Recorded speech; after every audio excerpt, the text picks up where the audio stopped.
Magandang umaga ka success. Sa bidyong ito, ituturo ko sa iyo kung paano mo malalaman kung sino ang naglalagin na ibang device sa Facebook mo.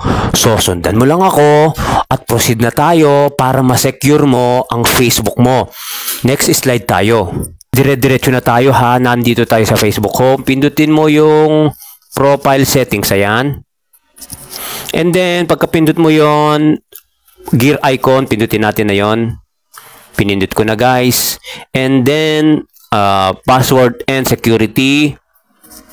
Dire-diretso na. Huwag ko nang papaluwanag yung mga iba. Okay, then, password and security ulit sa account settings, under account settings. Pindutin natin.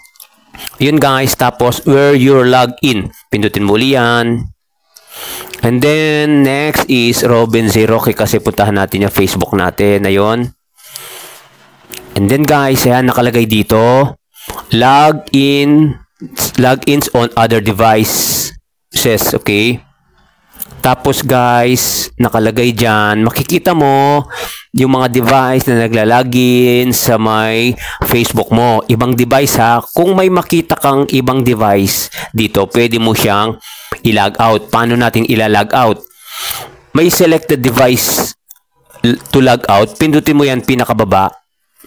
And then, i-log out natin guys itong device type unknown. May circle sa may bandang gilid niya kanan. Pindutin mo yan. Yun, i-check na blue. May lumitaw na logout sa baba. Pindutin natin yan para ma-logout natin. Device type unknown. Di ko kilala yun eh. Okay? And then, logout. And then, you will no longer be logged in on the selected devices. Ayan, logout natin. Pindutin natin yung logout. Naglo-loading siya guys. Ayun, you've been successfully logged out on the selected something na ganon, device. Yun guys, back to camera tayo. Ayun guys, nakita mo na. Sundan mo lang tong video ito para makita mo na rin kung sinong nagla-login sa Facebook mo na ibang device.